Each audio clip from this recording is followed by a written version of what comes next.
Pro Football Weekly's Way We Hear It, all the news, scoops, and rumors before they happen. And Hub, let's start in Philadelphia. The Eagles, another disappointing loss last week to the Cardinals. They're piling up now. Is Andy Reid in trouble? What's going to happen with him after the season? Well, Andy Reid's definitely in trouble because the Philly fans are so difficult. It's his 13th year. He's not going to get the Super Bowl this year. But you got to look a little deeper than that. There's no way that Joe Banner and Jeffrey Lurie let him go spend all that money by himself. So their names are on those dream team contracts too. The real issue here is the choice of Juan Castillo as defensive coordinator, and that's part of the problem with why some of those high-priced free agents haven't worked out. The battleground here is going to be he's going to have to replace his defensive coordinator. Now, whether he keeps Castillo and adds another veteran defensive person, but I think the compromise will be they'll upgrade the coaching on the defensive side, they'll do a little pairing of that roster, and Reid will be back for at least one more season and probably pretty competitive. The big question, though, is how do you overcome the mistake of assuming that Mike Vick was a franchise quarterback? Because you're stuck with that contract right now. You got Vince Young, you can play him if you think he's the guy, but the biggest mistake they made wasn't the, quote, dream team signings, it was the big deal they gave Mike Vick. Yeah, one half of one season, really, he played spectacularly, but we all thought it was a possibility. Injuries could creep up, and who knows what you're getting the rest of that deal.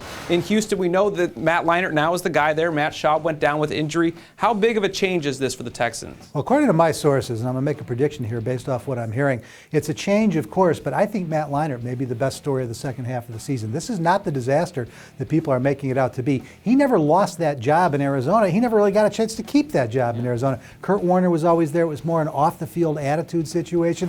They say he is now one of the most popular guys in the locker room. He's had a year and a half to learn the system under two of the best quarterback coaches in the league, and Greg Knapp and, of course, Gary Kubiak. And now he really is ready to go.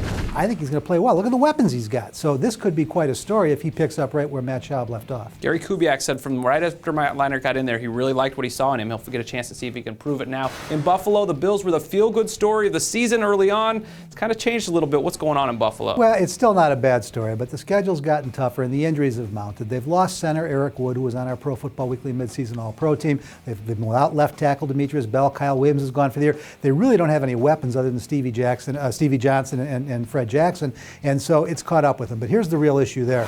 The contract to Ryan Fitzpatrick, they're losing games now because they're finding out Fitzpatrick's arm is just not strong enough to make all the throws. They should have known that 4 or 5 weeks ago before they guaranteed him $33 million.